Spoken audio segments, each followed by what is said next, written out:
নমস্কাৰ। এইকেইদিন চলি থকা কিছু ঘটনাক লৈ কিছু কথা স্পষ্ট কৰাৰ প্ৰয়োজন অনুভৱ কৰিলোঁ, সেইকাৰণে এই ভিডিঅ'টো প্ৰস্তুত কৰিছোঁ। আপোনালোকে জানে যে আমি কেইবাদিনো ধৰি নাগালেণ্ডৰ পাহাৰ খনন আৰু দিখৌ নদীৰ বুকুৰ শিল খনন আৰু পাৰৰ শিল খননক লৈ যিবিলাক মানুহ জড়িত আছে সেই মানুহবিলাকক আমি উদঙাই দেখুৱাই আহিছিলোঁ। এই কথাখিনি চলি থাকোঁতে আপোনালোকে দেখিলে যে কেইটামান এটা বা দুটা বিক্ষিপ্ত কল ৰেকৰ্ডিং সামাজিক মাধ্যমত প্ৰচাৰ হ'বলৈ আৰম্ভ কৰিলে।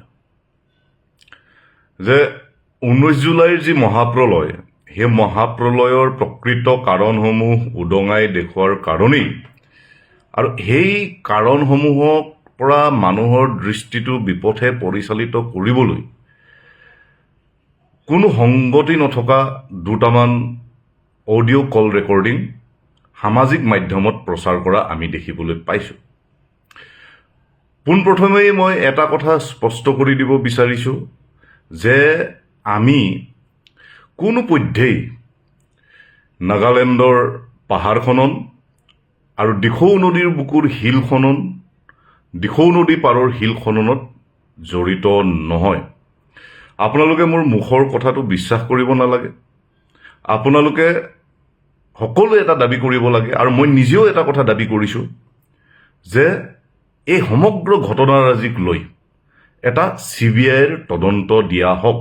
আমি অসম চৰকাৰক আহ্বান জনাইছোঁ যে এই গোটেই ঘটনাৰাজিক লৈ এটা CBIৰ তদন্ত দিয়া হওক। আজি বিভিন্ন কথা কৈ থকা হৈছে, বোলে আমি চিণ্ডিকেটৰ কথা কৈ থকা হৈছে। আজি চিণ্ডিকেটৰ লগত আমি জড়িত থকাৰ কথাটো সম্ভৱ হ'ব পাৰেনে কেনেবা কৰি? যিসকলে জানে আমি সুধিব বিচাৰিছোঁ, এইটো কেনেকৈ সম্ভৱ হ'ব পাৰে? যদি আমি কেনেবাকৈ চিণ্ডিকেট কৰিছোঁ, চিণ্ডিকেটৰ লগত জড়িত আছোঁ, পুলিচ আপোনালোকৰ, প্ৰশাসন আপোনালোকৰ, গৃহ বিভাগ আপোনালোকৰ, চৰকাৰ আপোনালোকৰ, আপোনালোকে আমাক এৰেষ্ট কৰক। তাকে নকৰি যিটো অপপ্ৰচাৰৰ সোঁত বোৱাই দিয়া হৈছে, এই কথাটোত আমি ক্ষুণ্ণ একেবাৰেই হোৱা নাই। কিন্তু আমি ভাবোঁ যে এটা আইনী তদন্ত লাগে, এটা CBIৰ তদন্ত লাগে। এই CBIৰ তদন্তই আমাকো সাঙুৰি লওক, আৰু এই CBI তদন্তই সকলোকে সাঙুৰি লওক, আমাকো সোধ-পোছ কৰক, আৰু আমি CBIৰ সন্মুখত সকলো কথা ক'বলৈ প্ৰস্তুত আছোঁ। যদি আমি দোষী, আইনগতভাৱে আমাক কাঠগড়াত তোলক, আইনগতভাৱে আমাক শাস্তি দিয়ক। আৰু সেইটোকে নকৰি যি ধৰণৰ অপপ্ৰচাৰৰ যিটো সোঁত বোৱাই দিয়া হৈছে, এই কথাটোত কিন্তু কৰাটো উচিত নহয় বুলিয়ে আমি অনুভৱ কৰোঁ।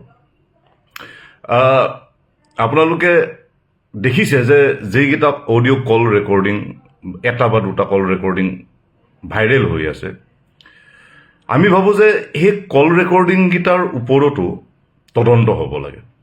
আৰু সেইকাৰণে আমি সিদ্ধান্ত লৈছোঁ যে এই কল ৰেকৰ্ডিংটোৰ ওপৰত বা কল ৰেকৰ্ডিং যিকেইটা আছে এইকেইটাৰ ওপৰত এটা তদন্ত হওক। আৰু তাৰ কাৰণে আমি নিজেই অহা কালি বা পৰহিলৈ এটা গোচৰ ৰুজু কৰিবলৈ সিদ্ধান্ত লৈছোঁ। সেই কল ৰেকৰ্ডিংকেইটাত কি কথা পাতি থকা হৈছে, কোন মানুহ জড়িত হৈ আছে, এই গোটেই কথাবিলাক আচলতে মুকলি হোৱাটো প্ৰয়োজন বুলি অনুভৱ কৰিছোঁ।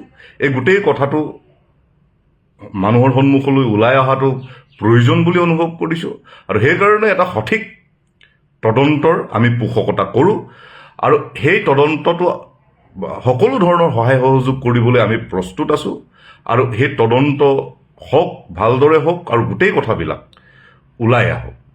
কিন্তু এই অপপ্ৰচাৰৰ যিবিলাক কথা চলি আছে, এই কথাবিলাক আমি ভাবোঁ যে এইবিলাক আইনগতভাৱে তদন্ত কৰি উচিত বিচাৰ কৰাটোৱেই এই সময়ত মূল কথা হ'ব লাগে।